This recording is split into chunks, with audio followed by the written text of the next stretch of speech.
Dr. Knowall by the Brothers Grimm. There was once upon a time a poor peasant called Crab, who drove with 2 oxen a load of wood to the town and sold it to a doctor for 2 thalers.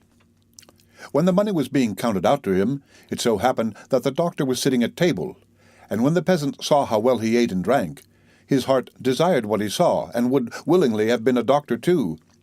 So he remained standing a while, and at length inquired if he too could not be a doctor. "Oh, yes," said the doctor, "that is soon managed." "What must I do?" asked the peasant. "In the first place, buy yourself an ABC book of the kind which has a cock on the frontispiece. In the second, turn your cart and your 2 oxen into money, and get yourself some clothes, and whatsoever else pertains to medicine.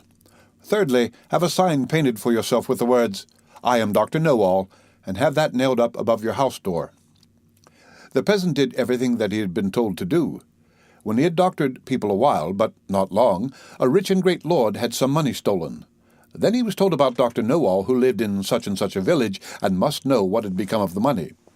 So the lord had the horses harnessed to his carriage, drove out to the village, and asked Crab if he were Dr. Knowall. Yes, he was, he said. Then he was to go with him and bring back the stolen money.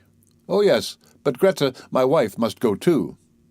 The lord was willing, and let both of them have a seat in the carriage, and they all drove away together.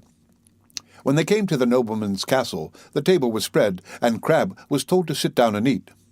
"Yes, but my wife Greta too," said he, and he seated himself with her at the table.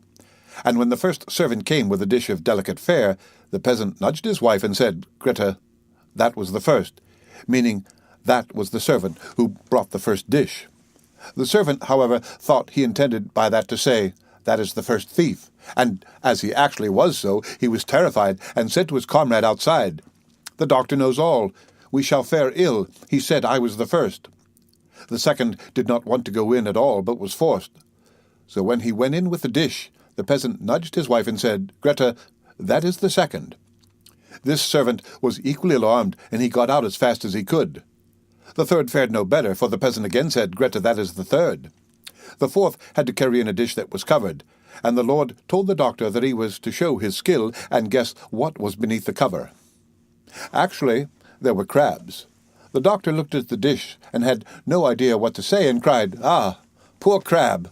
When the lord heard that, he cried, "There, he knows it. He must also know who has the money." On this, the servants looked terribly uneasy, and made a sign to the doctor that they wished him to step outside for a moment. When therefore he went out, all 4 of them confessed to him that they had stolen the money, and said they would willingly restore it, and give him a heavy sum into the bargain if he would not denounce them, for if he did they would be hanged. They led him to the spot where the money was concealed.